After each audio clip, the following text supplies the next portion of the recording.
여러분 평안하십니까? 오늘도 말씀과 함께 주님의 은혜 가운데 거하시기 바랍니다. 오늘 말씀은 예레미야 20장입니다. 오늘 본문 예레미야 20장은 예레미야 선지자가 느끼는 감정을 여과 없이 그대로 보여줍니다. 먼저 예레미야가 당한 일을 보겠습니다. 임멜의 아들 제사장 바스울은 야훼의 성전의 총감독이라. 그가 예레미야야 이 일 예언함을 들은지라. 이에 바스울이 선지자 예레미야를 때리고 야훼의 성전에 있는 베냐민 문 위층에 목에 씌우는 나무 고랑으로 채워 두었더니.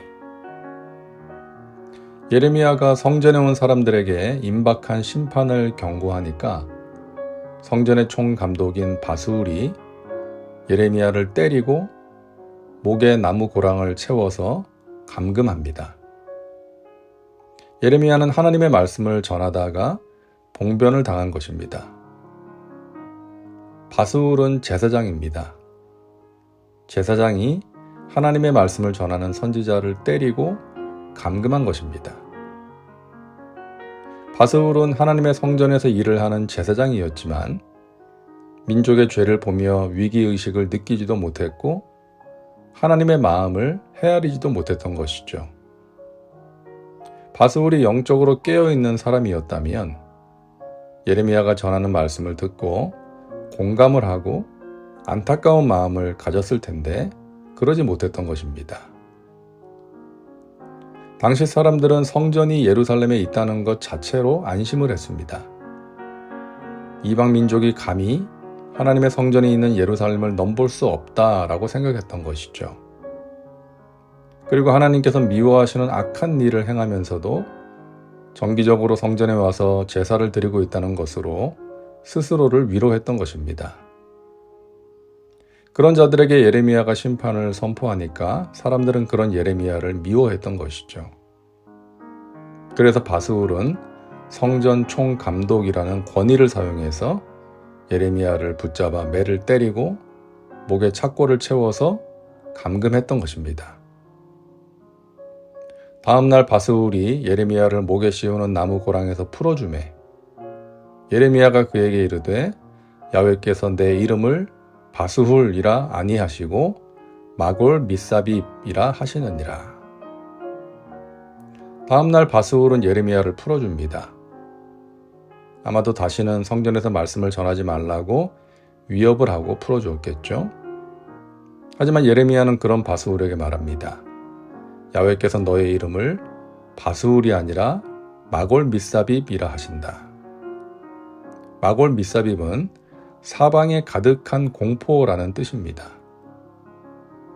야훼께서 이와 같이 말씀하시되 보라 내가 너로 너와 내 모든 친구에게 두려움이 되게 하리니 그들이 그들의 원수들의 칼에 엎드러질 것이요 내 눈은 그것을 볼 것이며 내가 온 유다를 바벨론 왕의 손에 넘기리니 그가 그들을 사로잡아 바벨론으로 옮겨 칼로 죽이리라. 심판의 날에 바스울과 그의 친구들은 바벨론 사람들의 칼에 쓰러지고 바벨론의 포로로 끌려가 죽임을 당하게 될 것입니다.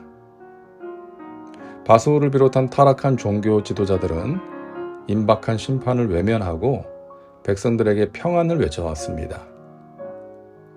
그러나 그동안 선지자들을 통해 경고되었던 심판은 머지않아 임하게 될 것이고 백성들과 지도자들은 극심한 공포를 느끼며 쓰러지게 될 것입니다.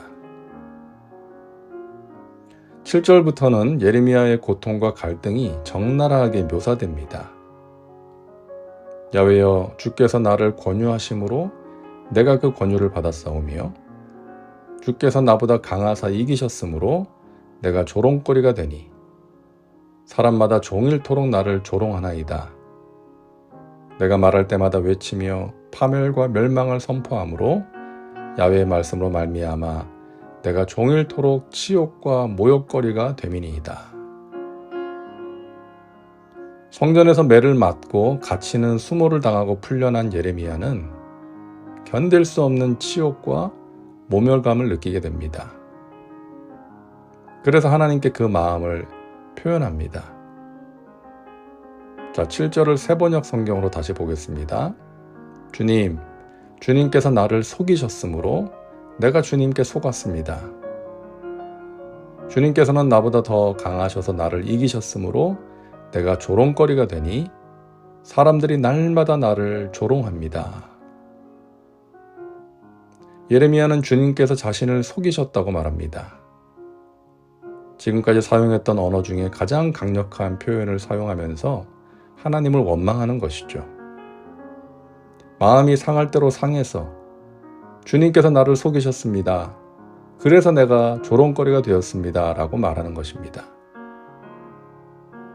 예레미야가 선지자의 사명을 감당하게 된 것은 자신의 선택이 아니라 하나님의 부르심 때문이었죠. 하나님께서는 예레미야를 선지자로 부르시면서 그를 지켜주시겠다고 약속하셨습니다. 그런데 내가 성전에서 그런 수모를 당할 때 하나님은 뭐하고 계셨는가?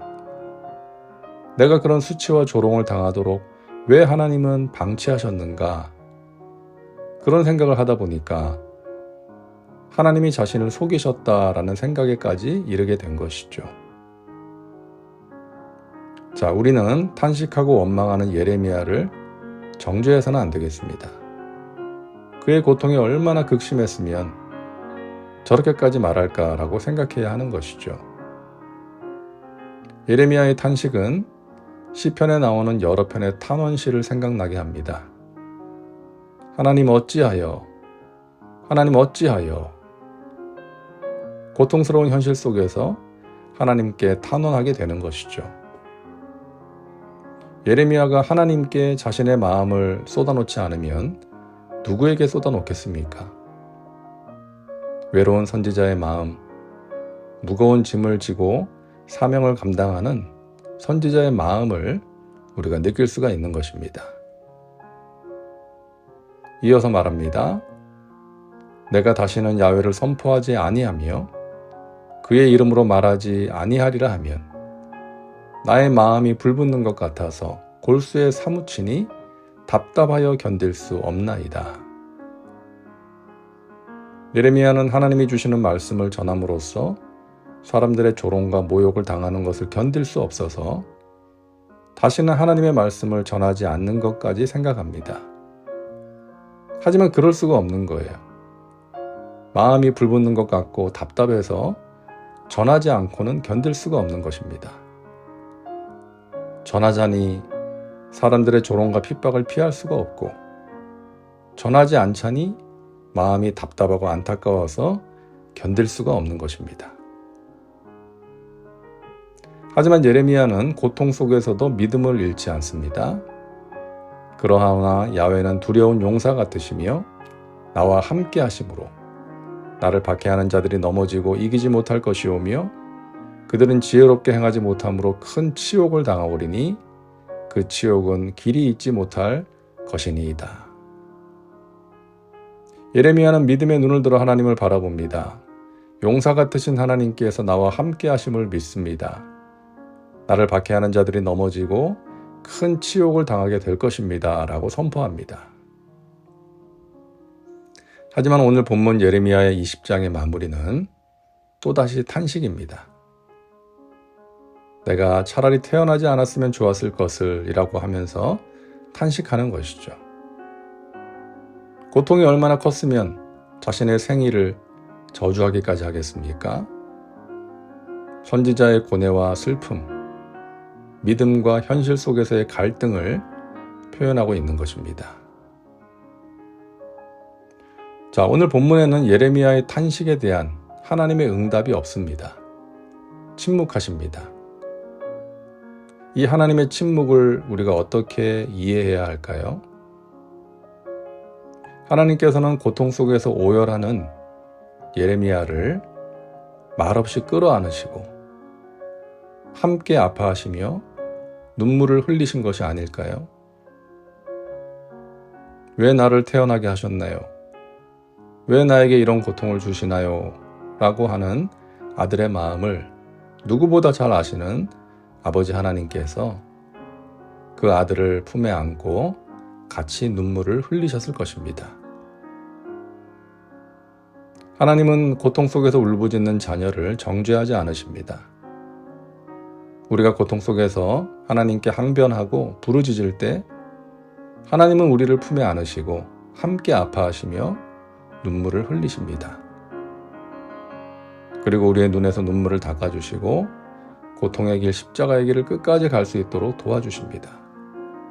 마침내 승리하게 하십니다.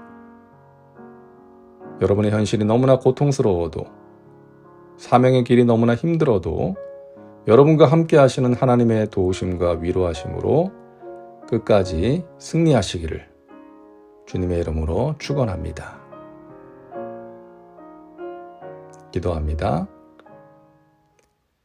사랑과 은혜가 풍성하신 하나님, 오늘도 말씀과 함께 살게 하시니 감사합니다.